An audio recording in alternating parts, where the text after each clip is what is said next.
What's going on, you guys? My name is Scott and I clean windows, and welcome to my YouTube channel. Today we're going to talk about how to approach storefronts to get the window cleaning business.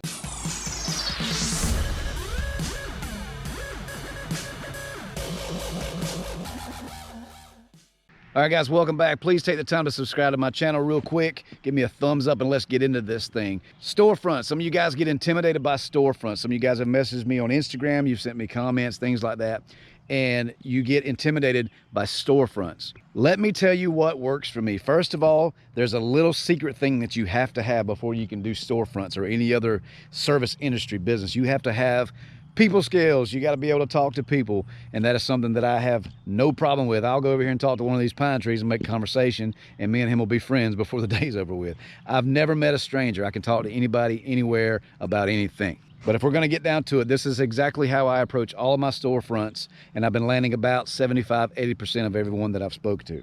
When I get out of my vehicle, I've already got a game plan. I've got my business card in my left because I shake with my right. I walk in, whoever I come into contact with at this business, I introduce myself and I ask if they are the manager. Not can you go get the manager, I ask if they are the manager because it makes them feel special. If they are, then we go from there. If they're not, they go get the manager, and then we go from there. I say, hey, my name is Scott. I own Gerard Window Cleaning. We are a locally owned professional window cleaning business. We are licensed and insured. I noticed that your windows were very dirty, and we would love to service your business for you. The very next question that usually follows is, well, how much do you charge? How much will it be? That means that the door is open, and what you say next can either make it or break it for you. I do it based on what I feel I can do the job for. I don't base my prices on anybody else, because if I lower my prices down to Bucket Bob, these business owners talk to each other, and if I do this one for 25 and the next one for 45 and they're around the same size, they're going to get a little upset.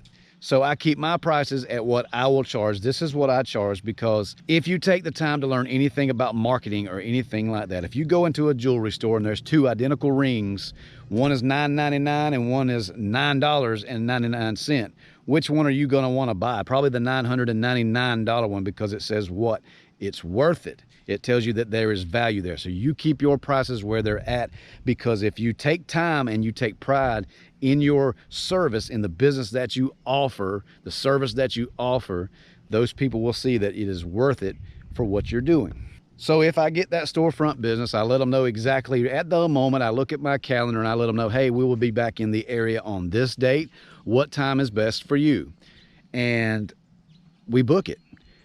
Let me tell you something else that helps. Do not approach a storefront during their busy hours, like lunch or anything like that. Either go before lunch, like 10:30, 9:30, somewhere around there, or after lunch around 2, 3, somewhere around there.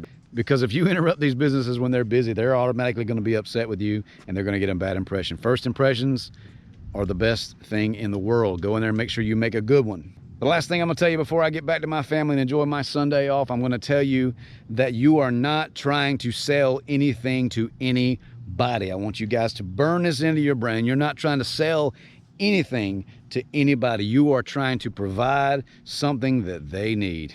That's it. It's like toilet paper, you guys. People don't have to be sold toilet paper. They know that they need it. They've got to have it, so they buy it. Same thing with business owners and windows. If your storefront is nasty, you will not have a good impression on your business. But if your windows are clean and people can see out of them and they can see through them, it makes a world of difference for your clients. So you remember that. You're not trying to sell anything. You're just trying to provide something that they really need, like toilet paper. So I hope that helps somebody, you guys. Leave me a comment below. What works for you on booking these storefronts and things like that? Give us a thumbs up. Make sure you subscribe. God bless. Stay squeaky.